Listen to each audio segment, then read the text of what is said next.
श्री सद्गुरु महाराज की जय। श्री सद्गुरु महाराज की जय। श्री सद्गुरु महाराज की जय। श्री सद्गुरु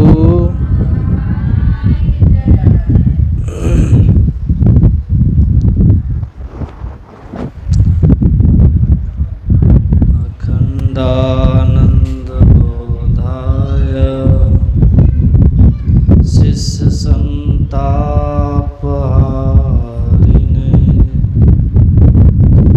सच्चिदानंद रूपाय रामाय गुरुवे नमः। बंदो गुरुपद कंज कृपा सिंधु नर रूप हरि महामोहतम पुंज जासु वचन रवि करने कर। बच्चे को थोड़ा शांत रखिए। परमाराध्य सद्गुरु महाराज के पावन 141वीं जयंती के शुभ अवसर पर उनके श्री चरणों में कोटि कोटि नमन। उनके मस्तिष्क स्वरूप पूज्यपाद महर्षि संत श्री ब्रह्म जी महाराज के चरणों में नमन। मंचस्थ साधु समाज के चरणों में नमन। परम आदरणीय सत्संग प्रेमी महानुभाव, धर्मानुरागिणी माताओं एवं धर्मशिला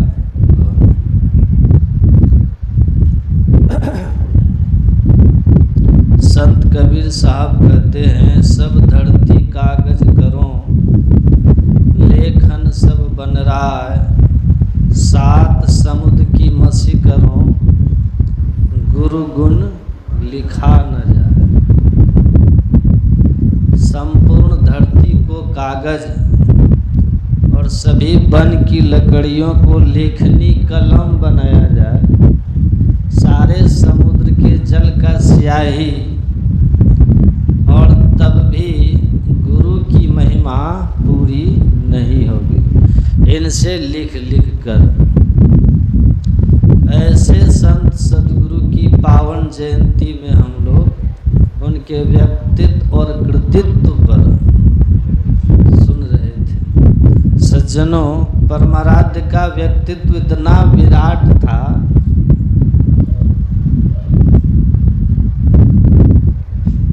आज से 141 वर्ष पहले परमाराध्य संत सद्गुरु महर्षि मिहि ब्रह्म जी महाराज, जो हम लोगों के आराध्य देव हैं, उनका जन्म हुआ। आज ही के दिन उनका जन्म देने वाले माता और पिता को बार बार नमन करते हैं। गुरु महाराज इस धराधाम पर आए, अपने को उद्धार करते हुए अपने ज्ञान के द्वारा अनेक अनेक मानवों को हमारे गुरुदेव ने उद्धार किया, सशरीर में और शरीर के बाद भी। उनके ज्ञान को पाकर बहुत लोग मुक्ति के मार्ग पर चल रहे हैं, अपने मानव जीवन को सार्थक कर रहे हैं। हमारे गुरुदेव महान थे और उनका उपदेश मानव मात्र के लिए ग्राह्य था, ग्रहण करने लायक था। हमारे गुरुदेव एक ईश्वर की भक्ति बताई, जिसमें उन्होंने अपनी वाणी में जितने मनुष्य तनधारी हैं प्रभु भक्ति कर सकते सभी, अंतर व बाहर भक्ति कर घटपट हटाना। ये ये वाणी गुरुदेव की लोगों के दिल में घर कर गई और लोग बहुत आग्रह के साथ, बहुत श्रद्धा से इस वाणी को ग्रहण किए और गुरु महाराज के विचार को जन जन में प्रचार करने के लिए फैलाए। और गुरु महाराज जी की वाणी सत्संग नित और ध्यान नित रहिए करत, संलग्न व्यभिचार चोरी नशा हिंसा झूठ तज न जाए। इतनी अमोघ वाणी गुरुदेव की, जो ऐसी वाणी को सराहना करने वाले लोग जो नहीं भी मानते थे उनके विचार को, वो भी इस वाणी को सराहना करते थे। तो उनकी वाणी अमोघ वाणी थी। ऐसी वाणी पर हम सब चल रहे हैं। हमारे गुरुदेव ने ईश्वर प्राप्ति का मार्ग बहुत सरल, बिंदु ध्यान विधि, नाद ध्यान विधि, सरल सरल जग में प्रचारी का प्रचार किया। तो ये शिक्षा जो है, ये विद्या सिखाने के लिए भी गुरु है ना, और भौतिक विद्या सिखाने के लिए भी गुरु। दोनों में से कोई विद्या बिना गुरु के कोई नहीं जान सकता। सहजो कार्य जगत के बिन गुरु पूरे नाही, हरि तो गुरु बिन क्यों मिले, समझ देख मन माही। सहजो बाई कहती हैं, संसार की कोई विद्या आप को भी बिना गुरु के नहीं सीखेंगे। जो हमको शिक्षा देते हैं, सिखाते हैं, सिखाने वाले कौन होते हैं? गुरु। ज्ञानदाता को कहते हैं गुरु। गुरु नाम है ज्ञान का, जिससे हमें ज्ञान मिलता हो हमारे गुरु है। तो भौतिक विद्या भी, एक छोटा सा संसार का कोई भी ज्ञान हमें बिना गुरु के प्राप्त नहीं होता। आपको अगर दर्जी का भी काम सीखना ना घर में ही करने के लिए, तो किसी एक्सपर्ट से सीखते हैं कि कैसे काटना है, कैसे सिलना है। ABC पढ़ाने के लिए भी गुरु है। किताब में लिखा है, लेकिन किताब से कोई विद्वान नहीं हो सकता, उसके लिए भी गुरु चाहिए। इसीलिए बिना गुरु हो ही की ज्ञान। तुलसीदास जी कहते हैं, बिना गुरु के ज्ञान हो सकता है? कभी नहीं, कभी नहीं होगा।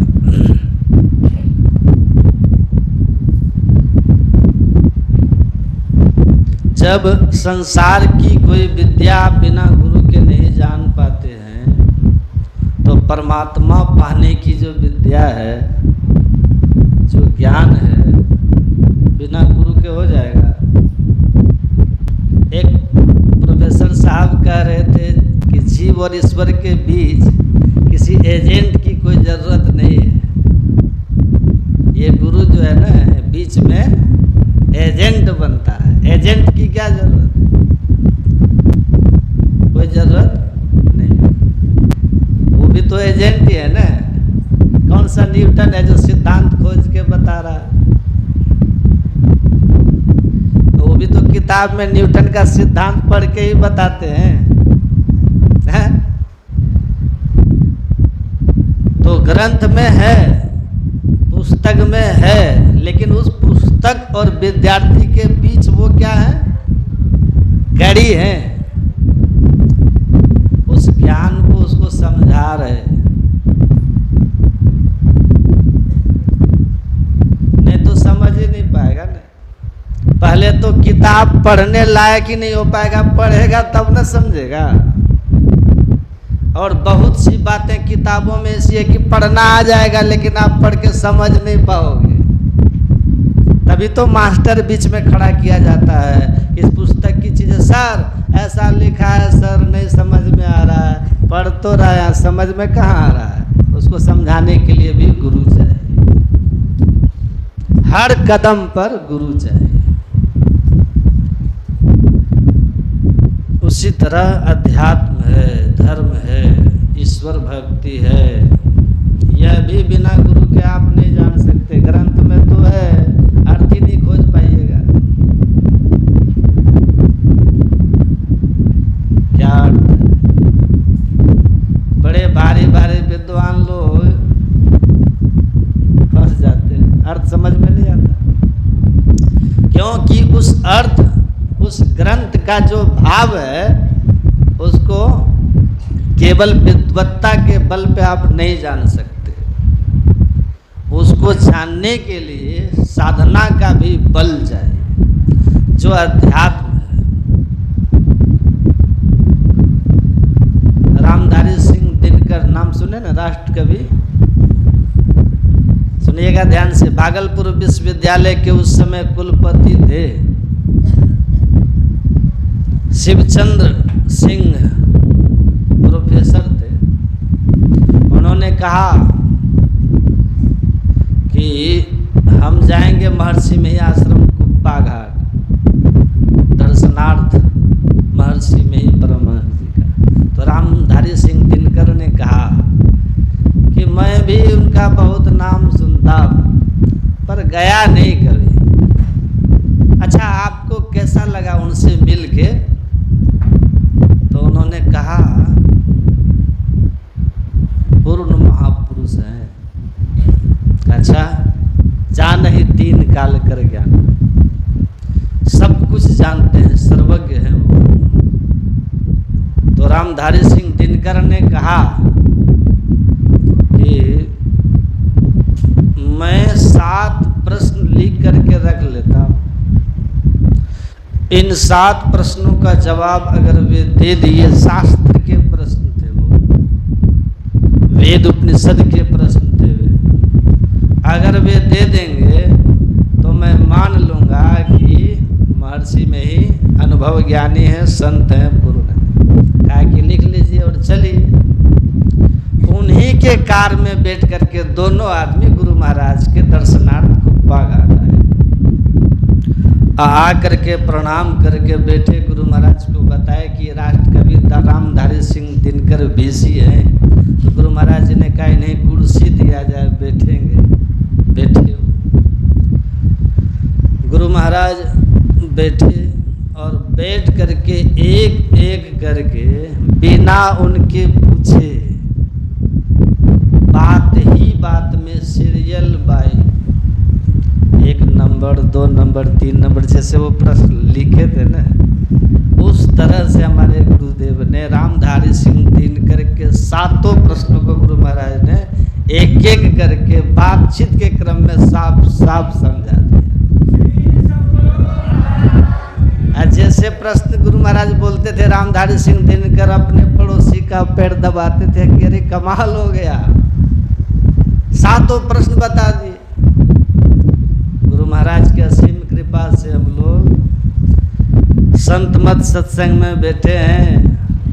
संत मत सत्संग के द्वारा एक भक्ति का, ईश्वर भक्ति का प्रचार किया जाता है और हम लोग यत्र तत्र से एकत्र हुए हैं। ऐसे महर्षि में ही परमहंस जी महाराज के जयंती के उपलक्ष्य पर हमारे गुरु महाराज कैसे संत थे। एक बार हमारे गुरु महाराज का कार्यक्रम पटना है ना, वहाँ पे था और वहाँ पर गुरु से भी स्वयं स्वामी भगरत दास जी महाराज साथ गए थे। गुरु महाराज लेटे हुए थे, इतने में आकाश तरफ देखते हैं तो छत, खुला हुआ छत था। 4 ऋषि ऊपर से पद्मासन लगाए हुए आए और आकाश में स्थिर हो गए। गुरु महाराज को एकटक से देखने लग गए। गुरु महाराज भी आँख खोल करके देखते हैं, वो भी हाथ जोड़ लेते हैं गुरु महाराज भी, और फिर आकाश से ऊपर ही जा करके अंतर्धान हो गए।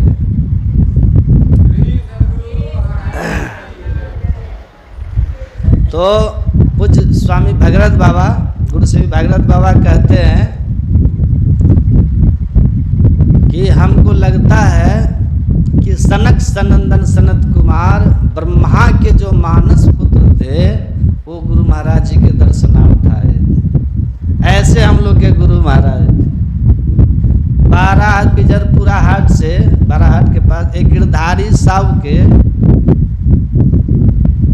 जो पगली हुई थी, भांजी थी, दूध नहीं पिलाती थी बच्चे को, और गुरु महाराज कमरे में थे और गुरु महाराज के चरणों में प्रणाम करने लग गए। और गुरु महाराज क्या किए, चरण को पीछे करके पगली के माथे पे रख दिए। और गुरु महाराज से पूज्य गुरु सेवी भगरत दास जी महाराज कहते हैं, हुजूर बारा पिंजरपुर हाट के गिरधारी साहब की भांजी है, एक लड़का हुआ, ये पगली हो गई है। तो गुरु महाराज गए थे उसके घर पे, तो गुरु महाराज जी कहते मैं ईश्वर से प्रार्थना करता हूँ कि अच्छी हो जाए। इतना कहना था कि उसके पगलपनी ही समाप्त हो गई। ऐसे हम लोगों के गुरु महाराज थे, उन्हीं के जयंती मनाने आए। जो ऐसे संत भक्त होते हैं, महापुरुष कहते हैं, कुलम पवित्रम जननी कृतार्था वसुंधरा पुण्यवती चते न आपार संवित सुख सागरेस्मिन लीनम परे ब्रह्मण्य चित्तः। कहते हैं ऐसे संत जिस कुल में अवतार लेते हैं, जन्म लेते हैं, वो कुल पवित्र हो जाता है। कुलम पवित्रम जननी कृतार्था, और जन्म देने वाली माँ भी कृत हो जाती है। और जिस स्थान पे ऐसे संत ठहरते हैं वो स्थान तीर्थ हो जाता है। जिनका चित्त अहिर्निश परमात्मा के चिंतन में लगे रहते हैं। देखते हैं महर्षि में आश्रम कुप्पाघाट, गुरु महाराज वहाँ तपस्या किए, साधना किए, वो तीर्थ स्थल हो गया कि नहीं। देश विदेश कहाँ से हजारों आदमी रोज आते हैं दर्शन करने के लिए। तो जहाँ संत रहते हैं वो स्थान तीर्थ हो जाता है। ऐसे संत के विषय में भगवान श्री कृष्ण स्वयं भागवत में कहते हैं, निरपेक्षम मुनिम शांतम निर्वैरम समदर्शनम अनुब्रजाम में अनित्यम पुय्यत्यंग्रे रेणुवी। कहते हैं निरपेक्षम, जो किसी से अपेक्षा नहीं रखते, मुनिम शांतम, जो मुनि शांत है, परमात्मा के ही चिंतन में लगे रहते हैं, निर्वैरम, जिनका संसार में कोई शत्रु नहीं है, समदर्शिना, समदर्शी किसको कहते हैं, सिया राम मैं सब जग जानी करो प्रणाम जोड़ी जुग पाए, सर्वम कलमिदम ब्रह्म आत्मवेदम जगत सर्वम, निश्चय ही ये सारा संसार ब्रह्म में है। ऐसी जिनकी दृष्टि है, भगवान कृष्ण कहते हैं अनुब्रजाम में हम नित्यम। ऐसे जो संत हैं उनके पीछे पीछे ये सोच के मैं चलता हूँ कि उनका चरण धूल मेरे ऊपर पड़ जाए तो मैं भी पवित्र हो जाऊँ। इसीलिए पलटू दास जी महाराज अयोध्या में उन्होंने कहा, आरती कीजिए संत चरण की। किसकी आरती करनी चाहिए? कहा संत के चरण की। आरती कीजिए संत चरण की, यही उपाय न आन तरन की। संसार सागर से तरने का और कोई दूसरा उपाय नहीं है। संत के जस हरि श्री मुख गावे, संत के रज ब्रह्मा नहीं पावे। संत राम में अंतर नाही, एक तक देखत दोनों माही। लक्ष्मी है संतन की दासी, रज चाहत कैलाश के वासी। कोटि मुक्ति संतन की चेरी, पलटू दास मूल हमें हेरी। ऐसे संत की जयंती हम लोग यहाँ मनाने आए हैं। इसलिए पलटू दास जी महाराज ने कहा सबसे बड़े हैं संत, दूसरा नाम है तीजे 10 अवतार तिन्हें प्रणाम है। ब्रह्मा विष्णु महेश सकल संसार है। अरे हारे पलटू सबसे ऊपर संत मुकुट सरदार। इसलिए पलटू दास जी महाराज कहते हैं धन जननी जिन जाया है सुत संत सकीरी। कहते हैं वो माँ धन्य है जिसने ऐसे संतों को जन्म दिया। धन जननी जिन जाया है सुत संत सखीरी। तन मन धन उन पहले दीजे, संत को गोद खेलाया है। माया जिनके निकट न आवे, त्रिगुण दूरी बहाया है। कंचन कांच शत्रु मित्र को भेद नहीं बिलगाया है। सहज समाधि अखंडित जाकी जग मिथ्या ठहराया है। पलटू दास स्वयं सुतवंती असंत को गोद खेलाया है। तो हम लोगों को गुरु महाराज क्या निर्देश दिए हैं? गुरु महाराज जी हम लोगों को बता के गए कि सर्व क्षण गुरु मन जो में ही रहे हो, निश्चय ही निर्वाण हो संत सब कहो। प्रत्येक क्षण अगर जप कीजिएगा, एक न एक दिन निर्वाण पद अर्थात मोक्ष को प्राप्त कर लीजिएगा। इसलिए गुरु महाराज कहते हैं अति पावन गुरु मंत्र मन ही मन जाप जपो, उपकारी गुरु रूप को मानस ध्यान थपो, तत्पर संतेन्द्रिय। तो श्रद्धावान होके मंत्र जपिएगा। श्रद्धा मंत्र जाप मम दृढ़ विश्वासा, पंचम भजन सुवेद प्रकाशा। कहते मंत्र का जप करना दृढ़ विश्वास के साथ। गुरु प्रदत्त मंत्र का जप दृढ़ विश्वास के साथ करना चाहिए कि इस मंत्र से हमारा भला होने वाला।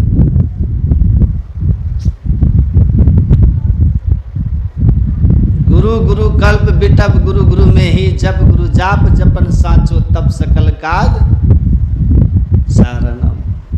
गुरु महाराज कहते हैं कि गुरु जाप जपन साचो तप सबसे बड़ा तप है गुरु मंत्र का जप करना। इस गुरु मंत्र को आप जप करो, ये कल्प वृक्ष की तरह आपकी सारी शुभ मनोकामनाओं को पूर्ण कर देगा। प्रभु गुप्त हैं, गुरु प्रकट हैं एक ही दयाल हरदम रटो कभी ना हटो तो है छेड़ेगा न काल। इन वाक्यों पर आपका दृढ़ विश्वास होना चाहिए और इसको पूर्ण भरोसा दृढ़ विश्वास के साथ आप जपिएगा ना मंत्र को, तो जिनका जितनी श्रद्धा गहरी होगी उतनी ही जल्दी सिद्धि होगी। जितनी श्रद्धा गहरी होगी, जितना विश्वास गहरा होगा, दृढ़ होगा, उतनी ही जल्दी आपका काम बनेगा। मंत्र की सिद्धि क्या है? इष्ट का दर्शन होना। पुकार में वो श्रद्धा नहीं है, इसलिए दर्शन नहीं होता, वो आते ही नहीं। तो अपनी कमी है, वो तो तैयारी बैठे हैं, बस देखते हैं कि पुकार में है कि नहीं। क्या सुन रहे कि नहीं आप लोग? विश्वास के साथ पुकार रहे कि नहीं? आप लोग को एक कहानी सुने होंगे, एक पंडित जी को दूध देकर जाती थी एक महिला, तो कहा कि कभी कभी तुम लेट आ जाती हो, क्या बात है? तो बोलती है क्या करें महाराज जी, ट्रेन आती है तब पैसेंजर आता है तब नाव वाला नाव खोलता है, नाव खोलता है तब हम आते हैं, लेट हो जाती है, इसलिए ट्रेन लेट हो जाती है तो हमको लेट हो जाता है महाराज। तो पंडित जी ने कहा, पुजारी जी ने कहा कि यहाँ मंदिर में भोग लगाने का समय तय है, ठीक है, समय पे आया करो। अरे भगवान का नाम लेकर के तो लोग भवसागर तर जाते हैं, तो नाम ले भव सिंधु सुखाई, नाम लेकर के तो लोग भवसागर तर जाते हैं, तुम एक छोटी सी नदी नहीं पार कर सकती हो। बूढ़ी बोली बाप रे, इतने बड़े पुजारी हैं, पंडित जी हैं, ज्ञानी हैं, ये कह रहे हैं कि नाम के सहारे लोग भवसागर तर जाते हैं, तो नदी क्या चीज है? भगवान का नाम लो, राम राम करो, पार हो जाओ। तो वो श्रद्धा रख करके राम राम करती हुई अब रोज समय से आ जाए। एक दिन पंडित जी बोलते हैं, पुजारी जी ने कहा कि अब ट्रेन रोज टाइम से आ जाती है क्या? बोले नहीं, ट्रेन का झंझट ही खत्म हो गया। पंडित जी बोला क्या हो गया? कहा कहा झंझट आप ही तो बताए थे कि नाम लेकर लोग भवसागर तर जाते हैं, तो छोटी सी नदी क्या है। उस दिन से मैं भगवान का नाम लेते हुए नदी पार कर जाती हूँ, चल के आ जाती हूँ। पंडित जी बोले सही में? तो बोले अरे आप ही तो बोले तो आप ही कहते हैं सही में। हाँ, बोले चलो दिखाओ तो। अब कहने वाले का खुद ही श्रद्धा कमजोर है। गए, अब बूढ़ी माता जी राम राम करते हुए पानी पे 10 कदम आगे बढ़ गई। अब पीछे मुड़ के देखती हैं तो देखती पंडित जी धोती भी उठा रहे हैं और राम राम भी कर रहे हैं। तो माता जी बोली पंडित जी जब राम राम कर रहे हैं तो ये धोती क्यों उठा रहे हैं? मन में भय भी है कि कहीं धोती भीग जाएगा, फिर कहीं भीतर पानी में न चला जाए और धोती ना भीग जाए। तो पानी में जाइएगा ना तो भीतर ही चले जाइएगा। क्यों? क्योंकि आपकी श्रद्धा में विश्वास नहीं है पंडित जी।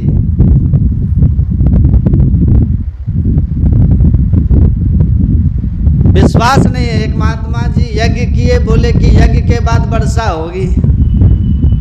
आदमी लोग वहां पहुंच गए, एक आदमी छाता लेके आ गया। कहा अरे तुम अभी छाता लेके आ गया जी? बोला कि जब आप बोले हैं कि यज्ञ होगा तो वर्षा होगी तो भाई भीगने से बचने के लिए छतरी तो चाहिए ना। तो महात्मा जी बोले कि वर्षा अब जरूर होगी, इसके विश्वास पर हमको विश्वास है कि छतरी लेके आ गया। देखिए वर्षा होगी। आप लोग सब संशयात्मा हैं, तो संशयात्मा विनश्यति। श्रद्धावान लभते ज्ञानम। श्रद्धा हो, विश्वास हो गुरु के वाक्य पर। और क्या हो? श्रद्धा और विश्वास के साथ साथ इंद्रिय संयम का साधना जो करते हैं, भगवान कृष्ण कहते हैं जो ईश्वर गुरु शास्त्र में श्रद्धा रखते हैं, मंत्र में श्रद्धा रखते हैं और इंद्रिय संयम का साधन करते हैं, ध्यान करते हैं, उनको परम शांति प्राप्त करा देने वाले ज्ञान की प्राप्ति होती है।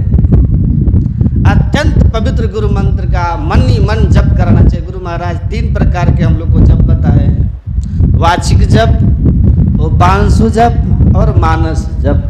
सभी जपों का राजा मानस जप को बताया। कितने के मन में होता है किस मंत्र का जप करें?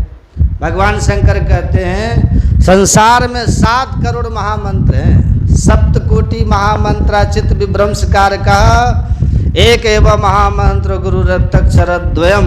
संसार में 7 करोड़ महामंत्र हैं। सभी मंत्र चित्त को भ्रमित करने वाला है, लेकिन 2 अक्षर जो गुरु मंत्र है सोई मंत्र सभी मंत्रों का राजा है। मंत्र राजमिदम देवी गुरु रक्तक्षर द्वयम स्मृति वेद पुराना नाम सार में वन संशय। स्मृति वेद पुराणों का सार है, इसीलिए गुरु मंत्र का जप करना चाहिए। इसीलिए क्या कहते हैं? गुरुर् ब्रह्मा गुरुर् विष्णु गुरुर् देवो महेश्वरः गुरुर् साक्षात् परब्रह्म तस्मै श्री गुरुवे नमः। गुरु ही ब्रह्मा है, विष्णु है, महेश है, पर ब्रह्म है। इसलिए शास्त्र ने बताया ध्यान मूलम गुरु मूर्ति, पूजा मूलम गुरु पदम, मंत्र मूलम गुरु वाक्यम, मोक्ष मूलम गुरु कृपा। ध्यान किसका करना चाहिए?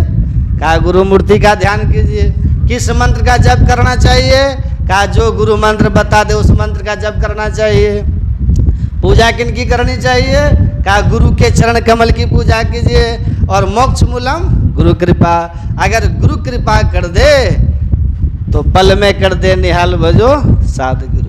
तो शास्त्र में बताया है सतम विहाय भोक्तव्यम शास्त्रम स्नान माचरेत लक्ष्यम विहाय दातव्यम कोटिम त्यक्त्वा हरिम स्मरेत। 100 काम छोड़ के भोजन करना चाहिए, 1000 काम छोड़ के स्नान करना चाहिए, लाख काम छोड़ करके दान करना चाहिए। और अंतिम ने कहा कोटिम त्यक्त्वा हरिम स्मरेत, करोड़ों काम छोड़ के भगवान का भजन करना चाहिए। सज्जनों, परमाराध्य का व्यक्तित्व इतना विराट था कि जिनका प्रचार 6 महादेश में 6 सेंटर खोल के और अपने कई प्राइवेट चार्टेड विमान रख के महर्षि महेश योगी का हो रहा था। वे महर्षि महेश योगी जब आए परमाराध्य के पास दर्शनार्थ और परमाराध्य गुरुदेव के व्यक्तित्व से वो इतने प्रभावित हो गए कि जब गुरु महाराज जी ने कहा कि असली महर्षि तो आप हैं, पूरे दुनिया में घूम घूम करके धर्म का प्रचार आप कर रहे हैं, तो महर्षि महेश योगी ने कहा हुजूर, दुनिया में घूम घूम कर जिस ज्ञान का प्रकाश मैं फैला रहा हूं उसके आप पावर हाउस हैं, आप पावर हाउस हैं, आप न हो तो हम क्या फैलाएंगे। देखिए महेश योगी कह रहे हैं, तो परमाराध्य सदगुरु महाराज का वो विशाल व्यक्तित्व जो भी आया उनके व्यक्तित्व के सामने वो प्रभावित हुए बिना नहीं रह पाया। तो हम लोगों की बड़ा सौभाग्य है कि ऐसे संत सदगुरु मिले हैं जिनका सामर्थ्य ऐसा है। तुलसीदास जी महाराज लिखे हैं ना, जो चेतन को जड़ करही आ जड़ ही करही चेतन, अस समर्थ रघुनायक भजहि जीवते धन्य। परमात्मा इतने सामर्थ्यवान हैं कि चेतन को जड़ कर देते हैं, आज जड़ को चेतन कर देते हैं। ऐसे सामर्थ्यवान परमात्मा की जो भक्ति करता है वो धन्य है। और जमशेदपुर के अभी भी वो जीवित है पुष्कर केडिया, वो कहते हैं कि जानते हैं मैं ये पंक्ति पढ़ा तो मुझे स्मरण आया कि गुरु महाराज जी को मैं लेके अपने घर जा रहा था, आज जिस एम्बेसडर से ले जा रहा था, किराए पे लाया था, वो एम्बेसडर रास्ते में खराब हो गई। ड्राइवर बोलता है लगता है गाड़ी बिगड़ गई। तो गुरु महाराज आंख बंद किए हुए थे वहाँ, तो उन्होंने कहा हुजूर गाड़ी बिगड़ गई। ड्राइवर बोल रहा है ड्राइवर, तब गुरु महाराज जी उनको कहते हैं जो बच्चा बिगड़ जाए ना उसको एक घुस्सा मारो वो सीधा होके ठीक हो जाता है। और वो बोलते हैं कि मैं बाहर निकला और गुरु महाराज जी के बाद पे बोनट पर जाकर के एक मुक्का कस के दिया और ड्राइवर को कहा स्टार्ट करो, बोला ड्राइवर स्टार्ट किया तो कार स्टार्ट हो गई, कार स्टार्ट हो गई। तो जड़ को चेतन, जड़ पे आदेश चलता है। हरि बाबू है ना, गुरु महाराज जी के थे ना, जो सारथी थे, ड्राइवर थे, वो कह रहे थे कि नाव से हम लोग टप रहे थे, नाव सूखे में चली गई थी, नाव तेजी से चलने के कारण। अब 4-5 लोग ठेल करके नाव को पानी में लाना चाह रहे थे, थक गए, नहीं हुआ। तब एक सुल्तानगंज के थे, छेदी बाबू के भाई थे, वो राम शरण रामू का नाम था उनका। उन्होंने कहा हुजूर हम सब लोगों की शक्ति जवाब दे गई, अब आपकी कृपा से ही ये नाव चल सकती है, नहीं तो यहीं रहना पड़ जाएगा। तब गुरु महाराज जी ने कहा अच्छा ठीक है, एक बार और प्रयास कीजिए। अब वो कहते हैं कि 2-3 लोग नीचे उतर के नाव को अभी जैसे छुआ, मानो छुए और नाव अपने आप सरसराती हुई पानी में चली गई। तो जड़ को चेतन करने वाले सर्वसमर्थ, उनकी क्या महिमा गाएं। इतनी महिमा कि जो सबसे इष्ट की परंपरा है ना, उसमें गुरु को इष्ट मान के उनका पूजन ध्यान करके मोक्ष पा लेने का विधान वेद में, शास्त्र में वैदिक मान्यता है। वेद इसकी मान्यता देता है। इसीलिए इष्ट, गुरु को इष्ट मान करके पूजा ध्यान करके मुक्ति पाने की वैदिक मान्यता है। लेकिन आजकल गुरु के नाम पर बड़ा जो सो लोग अपने को गुरु घोषित कर रहे हैं, गुरु महाराज जी के समय भी एक व्यक्ति ने पूछा था गुरु महाराज से, महाराज कोई भी आदमी कुछ दिन प्रचार करते हैं और बाद में अपने को भगवान ही घोषित कर देते हैं। तो किसके पास जाए लोग? तब गुरु महाराज जी ने कहा था, मैं अपने को भगवान नहीं कहता, आप मेरे पास आ सकते हैं, दीक्षा लेकर मोक्ष पा सकते हैं। तो वही बात वो कहते हैं कि आजकल देखिए बड़ा नाम, गुरु के नाम पर लोग भ्रमित करते हैं। लोग देखिए, गुरु को इष्ट मान करके साधन भजन करना, पूजन करके मोक्ष पाने की वैदिक मान्यता है, लेकिन गुरु महर्षि में ही परमहंस जैसा होना चाहिए तब। तो ऐसे महान संत जिनके हम लोग आज पावन जयंती में हैं, शायद उनका अवतरण नहीं हुआ होता ना तो ब्रह्म विद्या जो बड़े बड़े लोग नहीं जानते हैं वो गांव देहात की माताओं तक पहुंचा, और इतना पहुंचा कि हरि चेतनानंद जी महाराज महामंडलेश्वर हरिद्वार को कहना पड़ा कि मैं गुजरात का हूँ। गुजरात में जितना भौतिक संसाधन है, सड़क, बिजली, शिक्षा, जितनी प्रगति हुई है गुजरात में, उसकी तुलना में बिहार की भौतिक प्रगति बहुत कम है। लेकिन आचार्य श्री के सामने वो कह रहे थे, लेकिन मैं बिहार जाके महर्षि में ही परमहंस जी की महिमा को देखा। भले भौतिक संसाधनों में हमारा राज्य आगे है, लेकिन आध्यात्मिक साधना में बिहार से हम लोग बहुत पीछे हैं। ये महर्षि में ही परमहंस जी महाराज की महिमा है आध्यात्मिक साधना में। ये केवल कृषि प्रधान देश नहीं है, ये ऋषि प्रधान देश भी है। वो प्रोफेसर साहब थे ना, वो कहे गुरु महाराज से जाकर के एक दिन कि हुजूर कबीर साहब की बानी हम लोग पढ़ाते हैं, जो लिखा हुआ रहता है पढ़ा तो हम देते हैं, लेकिन खुद ही संतुष्ट नहीं हो पाते हैं। हुजूर के जो अर्थ बताए विद्यार्थी को कि वो सही है। तब गुरु महाराज जी ने क्या पढ़ाते हैं? तो कहा यही कबीर साहब की बानी पढ़ाते हैं, डुबकी मारी समुद्र में निकसा जाए आकाश, गगन मंडल में घर किया हीरा पाया दास। तब गुरु महाराज जी बोले कि क्या नहीं समझते हैं? तो उन्होंने कहा महाराज यही नहीं समझते हैं कि डुबकी मारी समुद्र में कोई डुबकी मारेगा तो नीचे न जाएगा, हुजूर के आकाश में निकल जाएगा। डुबकी मार के लोग नीचे जाते हैं। कबीर साहब कहते निकसा जाए आकाश, अब फिर कहते गगन मंडल में घर किया हीरा पाया दास। कि गगन मंडल में घर किया, आकाश में कौन घर बनाता है हुजूर? घर तो धरती पे बनता है। ऐसा करने पर का हीरा पाया दास। तब गुरु महाराज जी ने कहा कि कबीर साहब कौन से समुद्र में डुबकी मारे थे? ये बाहर वाला समुद्र में। बाहर वाला समुद्र में डुबकी मारोगे नीचे जाओगे। कबीर साहब ने बाहर के समुद्र में डुबकी मारने की बात नहीं कही। कबीर साहब कहते कबीर काया समुद्र है, अंत न पावे कोय, अब मृतक होके जो रहे मानिक परखे सोए। मैं मर जीवा समुद्र का डुबकी मारी एक, मुट्ठी लाया ज्ञान का जामे वस्तु अनेक।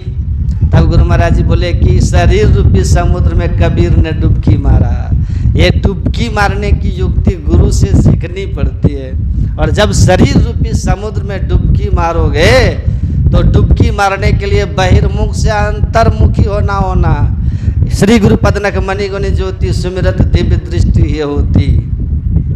उगरे विमल विलोचन ही के मिटहि दोष दुख भव रजनी के, सूजहि राम चरित मणि मानिक, गुप्त प्रकट जह जो जहि खानिक, यथा सुवंजन आंज दृग साधक सिद्ध सुजान, आ कौतुक देखहि शैल बन भूतल भूरी निधान। गुरु महाराज जी ने कहा अपने अंदर में इस तरह डुबकी मारने है। अभी पाठ में सुने ना, एक मंत्र का जप करके मन को स्थिर करके फिर उस मंत्र से संबंधित इष्ट रूप का ध्यान करके इन दो क्रियाओं से मन को शुद्ध कर लेता है। इनका प्रथम अभ्यास कर शुद्ध करना चाहिए। चित्त की शुद्धि हो जाती है, मन की शुद्धि हो जाती है। रजोगुण तमोगुण की जो प्रवृत्तियां हैं जिसके कारण नींद, आलस, भय, मैथुन और काम, क्रोध, लोभ, मोह, मद, मात्सर्य, ईर्ष्या, द्वेष, सांसारिक वस्तुओं की कामना प्रबल होकर के हमेशा हम बस एकदम परेशान होते रहते हैं। इन दोनों प्रवृत्तियों से, दोनों गुणों की प्रवृत्तियों से ऊपर उठना होता है। इसके लिए क्या करना होगा? गुरु प्रदत्त मंत्र का खूब दृढ़ता से जप करना होगा। अति पावन गुरु मंत्र मन ही मन जाप जपो। सप्त कोटि महामंत्र चित्र विभ्रस्कार का एक एवं महामंत्रो गुरु ऋतक्षत द्वयम। भगवान शिव कहते 7 करोड़ तरह के मंत्र हैं, भगवान के नाम हैं, सब चित्त को भ्रमित करने वाला है। गुरु प्रदत्त जो मंत्र होता है वही मंत्र हमारे लिए कल्याणकारक होता है। जो भगवान का नाम गुरु बताए, ईश्वरवाचक जिस शब्द को गुरु बता दे, उस मंत्र को खूब श्रद्धा से जपना चाहिए। और तब फिर इष्ट के रूप का ध्यान करना चाहिए, उससे संबंधित रूप का ध्यान करना चाहिए।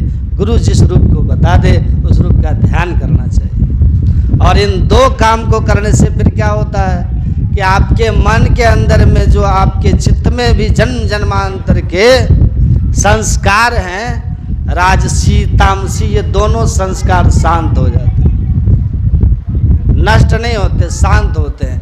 पानी स्थिर हो जाने पर गंदगी नीचे बैठ जाती है ना। ध्यान से सुनिएगा। अब पानी स्वच्छ हो जाता है कि नहीं, तो चेहरा झलकने लगता है कि नहीं। वैसे खूब निष्ठा से मंत्र का जप करने पर मन भागे, उसको पकड़ के मंत्र में लगाओ और लगा करके मन को स्थिर कीजिए। स्थिरता मन की जब हो जाएगी तो आपको अपने इष्ट का रूप धीरे धीरे अपने अंदर में दिखेगा। चित्त की शुद्धि हो गई है, दिखेगा, रूप का दर्शन होगा। और जब ऐसा हो जाए, इष्ट रूप का दर्शन होने लग जाए, तो आप समझिए कि बड़े भाग्यशाली हैं आप। दर्शन उनके उर्माही करे बड़ भागी, आ तिनके तरने की नाव किनारे लागी। गुरु की मूर्ति हृदय बसाए, जो इच्छे सोई फल पाए। आपका चित्त शुद्ध होगा, आप बहुत बड़भागी हो जाएंगे। निर्मल मन जन सो मोहि पावा, अमोहि कपट छल छिद्र न भावा। ये कपट वाला हृदय जो है ना, ये सात्विक हो जाता है जब ध्यान करने से, स्थिरता हो जाती है। और ऐसा करने के बाद श्री गुरु पद नख मणिगण ज्योति सुमिरत दिव्य दृष्टि है होती। दिव्य दृष्टि जिस साधन से हो जाती है वो गुरु पद नख मणि की ध्यान है। पद नख दृष्टि रख, ये जो पद नख बिंदु है ना, इसको जान करके ध्यान करना होगा। इसको हम लोग बिंदु ध्यान करते, तेजो बिंदु परम ध्यानम विश्वात हृदय संस्थितम। देखिए भागवत पढ़ेंगे ना, श्लोक है उसमें, रामचरितमानस तो हम लोग रोज पाठ करते हैं तो याद है, ये है सबको। बस इतना अंतर है कि लोग जो कथा करते हैं ना उसमें केवल लीलाएं होती है, लेकिन संत मत में लीला के साथ साथ परमात्मा को पाने की भी बात होती है। कहते तो संत मत में भी है, भगवान राम की भी कथाएं कहते हैं, कृष्ण की भी कथा होती है, उनका सहारा ले लेके बोलते हैं। लेकिन हम लोग कथाओं में कम, भव व्यथाओं को दूर करने वाली बातों में ज़्यादा इंटरेस्ट लेते हैं। लोग राम की कथा करते हैं, हम लोग राम बनने की कथा करते हैं। हमारे गुरुदेव का जोर इस बात पे ज़्यादा रहता कि राम कैसे बना जाए। वाल्मीकि जी ने क्या कहा था भगवान राम को? सो जान नहीं जही देहु जनाई, अजानत तुम ही होई जाई। हे राम, जो आपको जान लेता वो राम ही हो जाता। मैं राम को जानने की बात करता हूँ ताकि लोग राम हो जाए। हमारे गुरुदेव ने इस बात पे जोर दिया। चिदानंद में देह तुम्हारी विगत विकार जान अधिकारी। उनका जो स्वरूप है सच्चित आनंदमय है। उस सच्चित आनंदमय स्वरूप जिसको जान लेने पर स्वयं जानने वाला ब्रह्म ज्ञानी आप परमेश्वर ब्रह्मविद ब्रह्म स्वयं। वेदांत भी कहता है जो ब्रह्म को जाना स्वयं ब्रह्म हो गया। तो उस सच्चिदानंद स्वरूप को जानने के लिए अधिकारी बनना पड़ता है। वाल्मीकि जी कह रहे हैं वो अधिकारी आप कैसे बन सकते हैं, उस कथा पर ज़्यादा हमारे गुरुदेव ने जोड़ दिया। बाकी तो सुनिए, कथा बहुत सुनिए, भगवान की बातें किसी भी तरह सुनिएगा ना तो आपके लिए अच्छा ही होगा, है कि नहीं। लेकिन परम कल्याण नहीं होगा, जन्म मरण का चक्र नहीं छूटेगा जब तक कि राम को जानने की आप कथा नहीं जानेंगे, उसकी साधना नहीं जानेंगे। तो इस बात पर हमारे गुरुदेव ज़्यादा जोर दिए, क्योंकि यही ज्ञान है, यही मोक्ष का मार्ग है।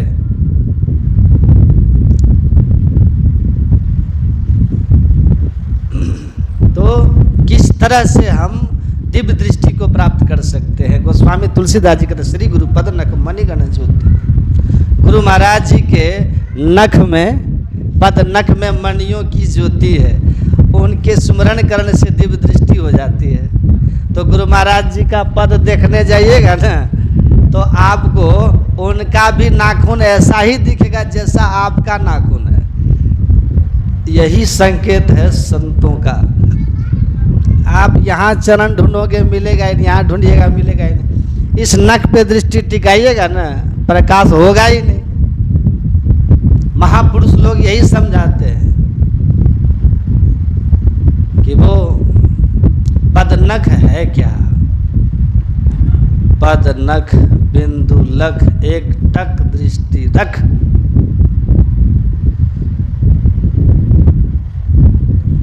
ये हमारे अंदर में प्रकाश मंडल पद तुम्हारे मैं पड़ा भवकूप में। आप अपने अंदर में परमात्मा के ज्योति रूप का दर्शन करना अगर चाहते हैं, दिव्य दृष्टि प्राप्त करना अगर चाहते हैं, तो आपको बिंदु रूपी नख पर दृष्टि टिकानी होगी। तेजो बिंदु परम ध्यानम विश्वात हृदय संस्थितम, सुषुम्ना में दृष्टि केंद्रित करके होगा। ये असली भेद है। ईड़ा पिंगला ऊपर पहुंचे सुखमन पाट उघारा, भयाजी हरि रस पी मतवारा। हरि रस पी के मस्त होना अगर चाहते हो तो ईड़ा पिंगला के ऊपर पहुंचिए, सुषुम्ना का पाट को खोलिए। ये बाईं आंख और दाईं आंख को ईड़ा पिंगला कहते हैं, मध्य में सुषुम्ना है। कल भी मैंने कहा था, इस सुषुम्ना में जो दृष्टि को केंद्रित किया ना, त्रिवेणी संगम में डुबकी मार दिया।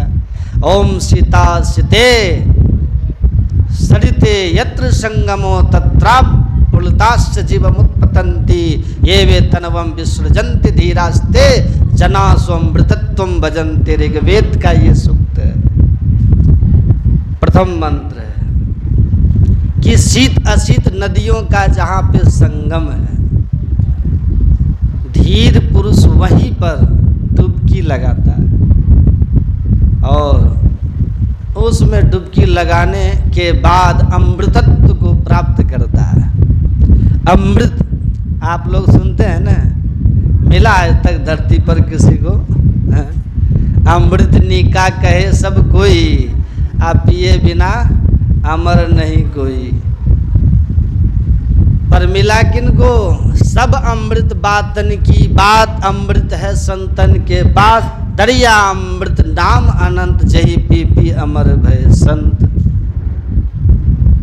संत को पता है कि वो अमृत कहाँ है, और इसलिए कहा सबसे बड़े संत दूसरा नाम है, तीजे 10 अवतार उन्हें प्रणाम है। वो दोनों माता जी सुन नहीं रहे, उन लोग को क्या कर रहे हो, क्या करने आए? देखिए वो अपना मस्ती में सब सुनने आए कि क्या करने हैं आप लोग, क्या कर रहे हैं आप लोग? श्री सदगुरु 10 अवतार भी आए ना तो संत के शरण में शिक्षा लेने गए, सब गए। और आप लोग यहाँ क्या कर रहे हैं? गुरु गिरी गए पढ़न रघुराई, अल्पकाल विद्या सब पाई। भगवान भी धरती पे आए तो गुरु की मर्यादा रखा। गुरु की महिमा सुनिए ना अच्छा से। भगवान कृष्ण भी गए। देखिए भगवान राम के भी 2 गुरु हैं। एक विश्वामित्र हैं जिन्होंने उनको भौतिक विद्याएं दी है, अस्त्र शस्त्र की शिक्षा दी है। दिव्यास्त्र दिए, और एक महर्षि वशिष्ठ हैं जिन्होंने उनको अध्यात्म ज्ञान भी दिया है। पूरा योग वासिष्ठ भगवान श्री राम को योग विद्या ये तो सिखाया है। भगवान कृष्ण भी संदीपनी मुनि उनके भौतिक विद्या के गुरु हैं, और महाराज गर्गाचार्य उनके अध्यात्म विद्या के गुरु। दो गुरु है ना, एक समझ लिए स्कूल के गुरु हैं और दूसरे ध्यान साधना बताने वाले गुरु हैं। वो लोग मानेगी ही नहीं, वो लोग मानवे नहीं करे, कितना कह रहे हैं फिर भी समझ में नहीं आ रहा। नहीं सुनिएगा, सुनिए थोड़ा सा सुन लीजिए, फिर खत्म कर देंगे, फिर आप ही सुना दीजिएगा। साधना की तो सबसे बड़े संत इसीलिए कहा कि वो हमको परमात्मा से मिलाते हैं। संशय समन दमन दुख सुख निधान हरि एक, असंत कृपा बिनु मिले ही नहीं करिए जतन अनेक। तुलसीदास जी कहते हैं बिना संत के कृपा के परमात्मा नहीं मिलते। अब मही भाव भरोसा हनुमंता, बिनु हरि कृपा मिले ही नहीं संता। हरि की कृपा होती है ना तो संत मिलते हैं, और संत की कृपा होती है तब हरि का प्रत्यक्ष अनुभव होता है। ये भी बात है। ऐसे कबीर साहब नहीं कह दिए कि गुरु गोविंद है दो खड़े तजिका को लागू पाँव। अब बलिहारी गुरु आपने जो गोविंद दियो बताए। वेदांत के बहुत बड़े ज्ञानी है ना, जूना अखाड़े के जो आचार्य महामंडलेश्वर है स्वामी अवधेशानंद गिरी, वो प्रवचन में बोले थे भैया भारत में कबीर को अगर नहीं बोलोगे तो प्रवचन पूरा नहीं होगा, क्योंकि कबीर एकदम से सहज होके बोलते हैं, सटीक बोलते हैं। ऑब्जर्वेशन है कबीर साहब का। बड़ा हुआ तो क्या हुआ जैसे पेड़ खजूर, पंथी को छाया नहीं फल लगे अति दूर। ऐसी सोच किनके पास है, ऐसा सटीक उदाहरण किनके पास है कि बड़ा हुआ तो क्या हुआ जैसे पेड़ खजूर। आप खूब अमीर आदमी हैं, खूब ज्ञानी आदमी हैं, पर समाज के लिए आप कुछ भी नहीं है, तो आप सामाजिक प्राणी ही नहीं है। समाज को आपके ज्ञान से, आपके धन से, आपके पद से अगर लाभ नहीं हुआ तो आपका बड़ा होना कोई मतलब नहीं रखता है। वो खजूर के पेड़ के तरह बहुत लंबे हो, न राहगीर को छाया देते हो, न फल इतना दूर लगता है कि कोई चढ़ के तोड़ ले।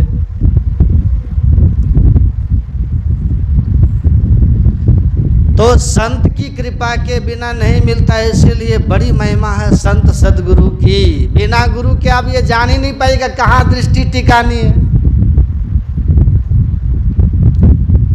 ये भेद किसी को पता नहीं। बिन दया संतन की मैं ही जानना, इस राह को हुआ नहीं, होता नहीं, वह होनारा है नहीं।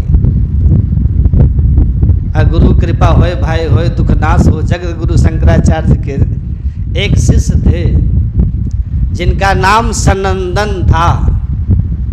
3 शिष्य बड़े ज्ञानी थे उनके। सुरेश्वराचार्य जी थे, तोटकाचार्य थे,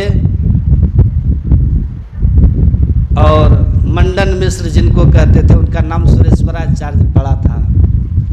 और भी शिष्य थे, सब बड़े बड़े पढ़े लिखे, बड़े विद्वान, और उनको शंकराचार्य अद्वैत वेदांत पढ़ाते थे। सब शिष्यों को बैठा करके अलकनंदा नदी के तट पर वहाँ सबको बिठा के पढ़ाते थे। अलकनंदा का जल इतना ठंडा है ना, बद्रिका आश्रम से होके जाती है। आप उसमें 25-30 सेकेंड अगर 2 बार डुबकी मारिएगा ना तो समझिए हॉस्पिटल तो चले ही जाइएगा। इतना लगता है जैसे बर्फ ही बिल्कुल पिघला और देह पे कोई डाल दिया। अलकनंदा के दूसरे तट पर उनका शिष्य सनंदन लकड़ी चुनने गया था। भोजन बनाने का उसका काम था। सनंदन का भोजन बनाता था शंकराचार्य का। और इधर सारे शिष्य आ गए पढ़ने के लिए। आज आदि गुरु शंकराचार्य से शिष्यों ने कहा कि गुरुदेव पढ़ाया जाए, तो उन्होंने कहा थोड़ा सनंदन को आ जाने तो, लकड़ी उधर बांध लिया है, अब आ जाएगा। नदी के दूसरे तरफ थे, लेकिन दूसरे तरफ आश्रम के सामने ही थे, पर वहां जाने के लिए लगभग 1 किलोमीटर आगे जा करके, और तब एक छोटा सा पुलिया था जिसको पार करके दूसरी ओर जाना होता था। छोटी पहाड़ी नदी, जानते हैं ना, नदी तो पहाड़ी छोटी ही होती है।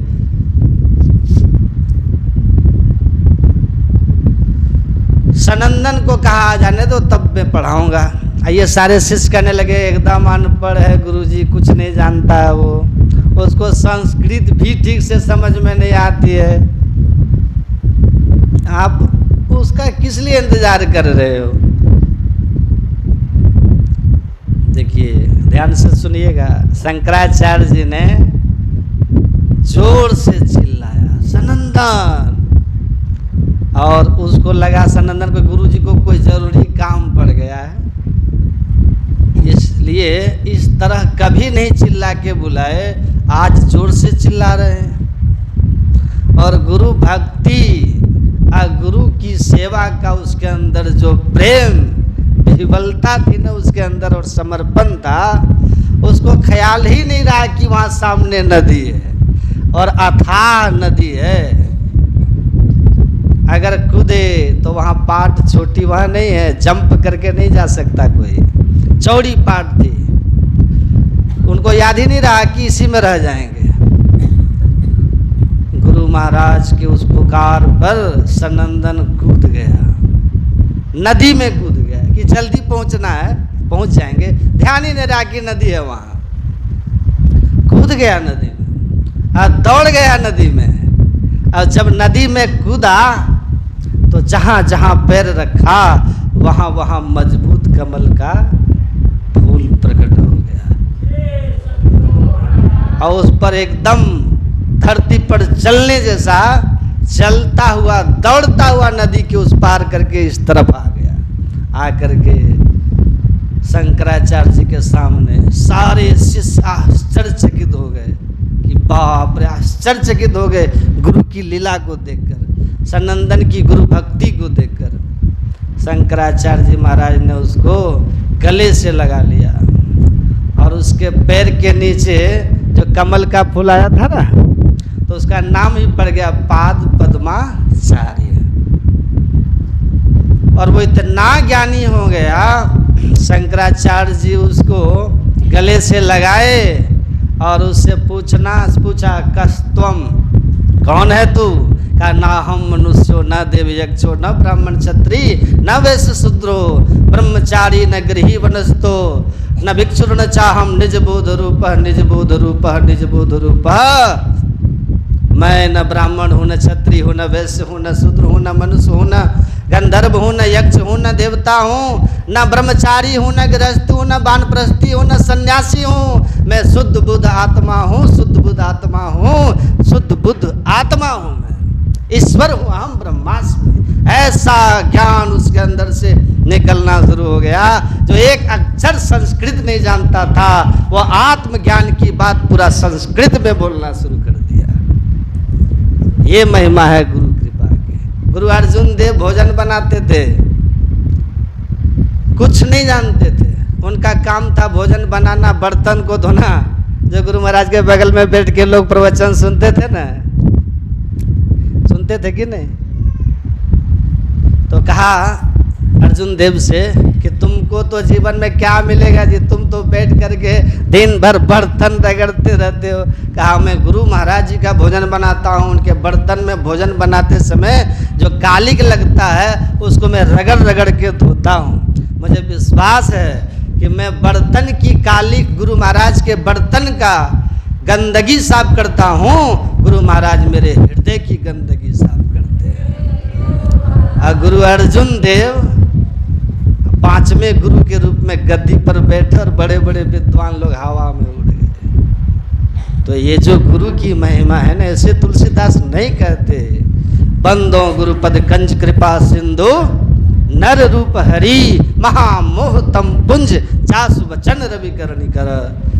कहते हैं कि गुरुपद कंज कृपा सिंधु, आप कृपा के सिंधु हैं और नर रूप में हरि हैं। नर रूप में हरि हैं। गुरु को मानुष जानते सो नर कहिए अंध, वो परमात्मा ही सगुण साकार विग्रह संत सदगुरु होते हैं। भगवान श्री कृष्ण ने उद्धव जी से कहा मेरे दो अवतार हैं, एक विशेष अवतार, एक नित्य अवतार। विशेष अवतार में अभी हूँ, सुनिएगा, अभी हूँ। जो लोग धर्म के नियमों पर नहीं चलता उनका मैं आकर के संहार कर देता हूँ और धर्म की स्थापना करता हूँ। लेकिन जो मेरा नित्य अवतार है वो संत के रूप में है। जैसे सूर्य देव आकाश में प्रकट होते हैं तो प्रत्येक प्राणी के आंख में देखने की शक्ति प्रदान करते हैं, वैसे मेरा जो संत अवतार है वो जीवों के अंदर ज्ञान दृष्टि उत्पन्न करने का काम करता है और उसको धर्म अधर्म को साफ साफ देखने की योग्यता देता है। संत मेरा नित्य अवतार है। इसलिए हमारे गुरु महाराज कहते हैं जीव हित आप ही आवे, सूरत को आई तारा है। जीव के कल्याण के लिए स्वयं परमात्मा ही संत सदगुरु बन के आते हैं। तो सदगुरु की बड़ी महिमा है। तुलसीदास नर रूप में हरि का करके कहते हैं कि बंदो गुरुपद पदुम परागा सुरुचि सुभाष सरस अनुरागा। आपके चरण कमलों की, आपके पद धूल की वंदना करता हूँ। देखिए, पहले गुरु की वंदना, अब उनके चरण धूली की वंदना करते हैं। कहते हैं चरण धूली भी आपकी सुंदर रुचि उत्पन्न करने वाला, ईश्वर की भक्ति जगाने वाला है, उत्तम संस्कार जगाने वाला है। गुरु महाराज कहते हैं चरण रज तीन तरह का होता है। एक मिट्टी रूप होता है, मिट्टी रूप चरण रज, जिसपे कदम संत के पड़े उस चरण रज में उनकी शक्ति हो जाती है। जो चीज उनमें स्पर्श किया उनकी यौगिक शक्ति उसमें प्रविष्ट हो जाती है। जो जिस संस्कार का आदमी होता है ना उसके शरीर से वैसे ही आभा निकलती है। वो जहाँ बैठ जाएगा वैसा ही आभा फैला देगा। रजोगुणी आदमी के पास बैठिएगा मन चंचल हो जाएगा। तमोगुणी आदमी के पास बैठिएगा ना तमोगुण में आ जाइएगा। ड्राइवर गाड़ी चलाता है ना, आगे वाले को कहेगा जग करके रहने, तो हमको भी नींद आने लग जाएगी। क्यों? कि वो सोते हुए आदमी का जो प्रभाव है ना वो बगल वाले पे पड़ जाता है। इसीलिए जो जिस स्थिति में है वैसा प्रभाव डाले। बाद में कीजिएगा, रुकिए अभी, रहने दीजिए। सत्वगुणी आदमी के पास रहिएगा, सात्विक हो जाइएगा। संत के शरीर से परम सात्विक आभा निकलती है क्योंकि गुणातीता अवस्था में होते हैं। उस आभा में जो आएगा तो पाप राशि नसाइए। आपके अंदर के मानसिक चंचलता को खत्म करेगा। कुप्रवृत्ति और गलत सोच आपकी ठीक हो जाएगी, विचार सही हो जाएगा, क्योंकि आप उनके आभा में हैं जो सात्विक आभा के साथ फैला रहे हैं। तो चरण रज मिट्टी भी उनका प्रणाम करते हैं, मस्तक से लगाते हैं, वो भी आपके लिए बहुत। बाद में कीजिएगा, रुक जाएगा, खत्म होने दीजिए प्रवचन, रुक जाइए, थोड़ा सा बैठिए, थोड़ा सा रुक जाइए, आ जाओ उधर लीजिए। बोलिए श्री। तो चरण रज मिट्टी भी उनका प्रणाम करते हैं, मस्तक से लगाते हैं, वो भी आपके लिए बहुत काम का होता है। एक आदमी सुना रहे थे कि बाबा हमारे बच्चे को भूत लगता था, बहुत इधर उधर दिखाए, ठीक नहीं हो रहा था, तो गुफा में गए। गुरु महाराज जहाँ बैठ के ध्यान करते थे ना, ज्ञान प्राप्त किए थे, वहाँ का मिट्टी ले जा करके अपने बच्चे को चटा दिए। उसके बाद आज तक भूत उसके पास नहीं आया। सोचिए, उसमें शक्ति घुस गई ना जहाँ पर बैठ के साधना किए थे। नारद जी कामजयी कैसे हो गए थे? जिस गुफा में बैठ करके जहाँ भगवान शंकर साधना किए थे, तब शिव तीसर नयन उघारा चितपद काम भयउ जरी छारा। जहाँ भगवान शंकर ने कामदेव को भस्म किया था वहीं नारद जी बैठ करके साधना कर रहे थे। इसीलिए वहाँ काम जब पराजित हो गया था और भगवान शिव ने अपनी तीसरी शक्ति का उन्मेष किया था, तीसरे नेत्र का, इसीलिए वो जगह इतना सात्विक था कि नारद जी वहाँ बैठे तो उस जगह के प्रभाव में वो कामदेव को पराजित कर दिए। लेकिन वहाँ से जब बाहर निकले तो अहंकार भी उनको हो गया। और आगे की कहानी तो आप लोग जानते ही हैं कि विवाह की इच्छा हो गई, अब फिर बंदर का मुंह मिल गया। फिर भगवान राम को, भगवान विष्णु को उन्होंने श्राप भी दिया और भगवान राम का अवतार हुआ। तो आभा मंडल का बहुत प्रभाव पड़ता है। तो मिट्टी रूप होता है और वो हमारे शरीर पे लगता है, उस स्थूल शरीर पर। लेकिन दूसरा चरण रज जो है वो कहते हैं वो मुस्कान युक्त। जब हम अपने इष्ट का ध्यान, गुरु रूप का ध्यान अपने अंदर में करते हैं तो उनके गुरुमुख का दर्शन करने से वह रूप का जो आभा है वो हमारे मन पर लगता है और ये हमारे मन को शुद्ध करता है। इसीलिए वीतराग पुरुष का ध्यान करने के लिए सबसे उत्तम इष्ट कौन? योग शास्त्र में महर्षि पतंजलि ने लिखा है वीतराग पुरुष कौन? उस महापुरुष का ध्यान इष्ट रूप में करना सबसे श्रेष्ठ होता है जो नर रूप में आए हों और षट विकार जित अनक अकामा अचल अकिंचन सुचि सुख धामा, जो समस्त विकारों से मुक्त हो गए हों, संसार की आसक्ति से परे हो गए हों, परमात्मा में जो प्रतिष्ठित हो गए हों, ऐसे वीतराग संत का ध्यान करना सर्वश्रेष्ठ ध्यान होता है। ये जल्दी आपके चित्त पे असर करता है। तो कहा उसके रूप का दर्शन से आपके मन में शुद्धि हो जाती है। और तीसरा जो है वह आभा रूप, वह चरण रज से के ध्यान करने से, बिंदु ध्यान करने से दिव्य दृष्टि खुल जाती है, जिससे वह जो अंतर ज्योति ब्रह्म ज्योति अपने अंदर में दिखती है यह भी उसकी दिव्य आभा है। तो इस तरह से हमको ठीक ठीक ज्ञान समझना चाहिए और समझ समझ के करना चाहिए, तो दिव्य दृष्टि खुल जाएगी। और बिना गुरु की कृपा पाए नहीं जीवन उधारा है, ये आप लोग जान लीजिएगा। तो बिना बीच वाले का काम होगा नहीं। कौन नहीं सीख पाएंगे बिना बीच वाले का? ध्यान सीख पाइएगा?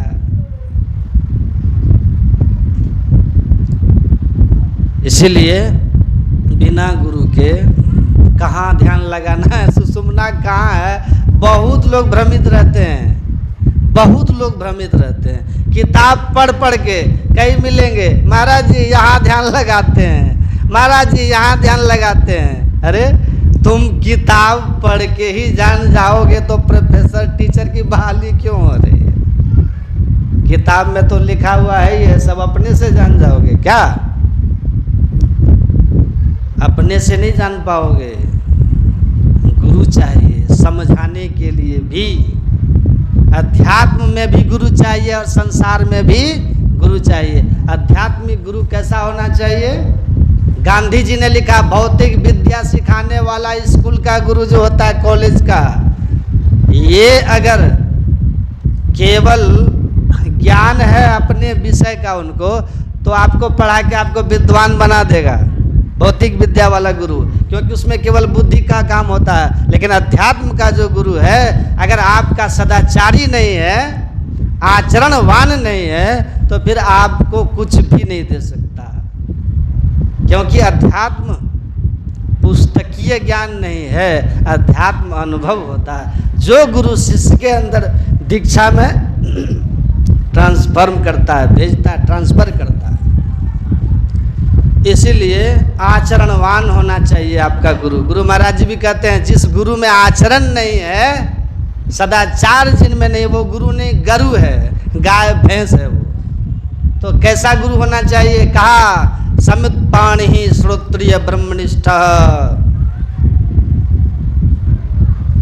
मंडूकोपनिषद में ऋषि कहते हैं कि गुरु आपका कैसा होना चाहिए? श्रोत्रिय हो और ब्रह्मनिष्ठ हो।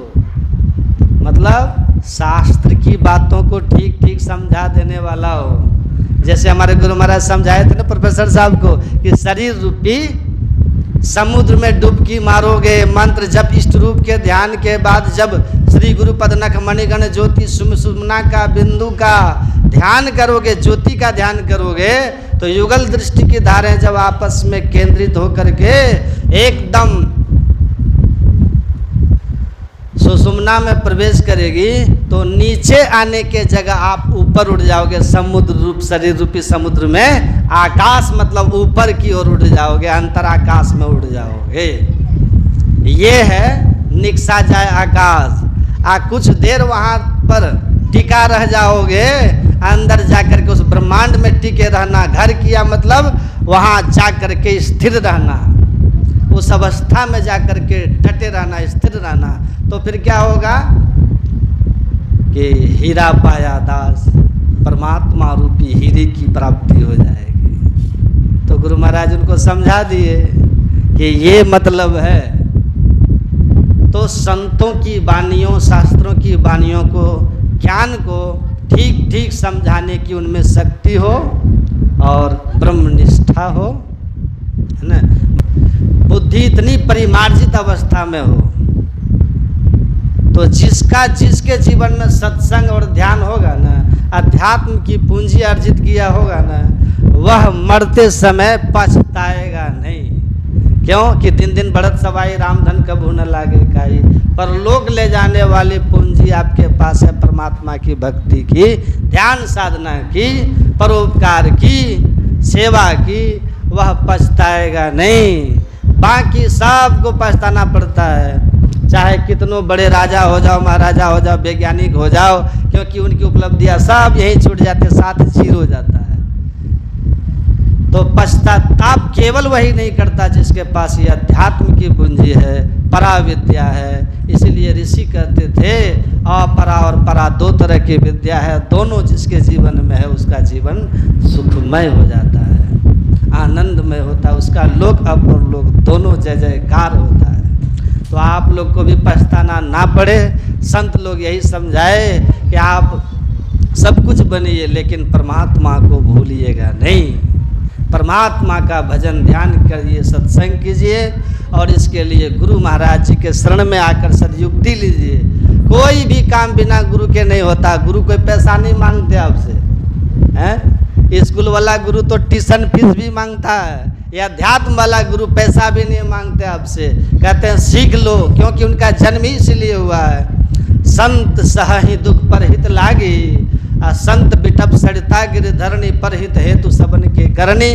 संतों का काम ही यही है, नदी, पहाड़ और वृक्ष और संत, ये सब संसार में दूसरों के लिए, हित के लिए होते हैं। उनका तन मन धन ज्ञान सब परोपकार के लिए होता है, परहित के लिए होता है। इसीलिए परहित के लिए वो संसार में घूम घूम के उपदेश करते, कहते ले लो रे कोई राम का प्याला। संत लुटावे गली गली, गली गली में लुटाते हैं राम का प्याला, ले लो आपका भला हो जाएगा, कल्याण होगा और अंत में पछताना नहीं पड़ेगा, जीवन में अफसोस नहीं होगा और बड़ा शांति में, इस लोक में भी बड़ा शांति में जीवन जियोगे और अंत भी शांतिमय होगा, परलोक भी शांतिमय होगा। गुरु महाराज की बड़ी कृपा है, बहमदी कृपा है हम सब के ऊपर कि आज देखिए जयंती के अवसर पर आप लोग के बीच आने का अवसर मिला और इस ज्ञान को सुनाने का। तो ठीक ठीक अध्यात्म विद्या को सीखिए, घर का काम कीजिए और ध्यान साधना करते रहिए, सदाचार में रहिए, खान पान पवित्र रखिए, मेल जोल में रहिए, बड़ों का आदर मान करना सीखिए, ठीक है ना।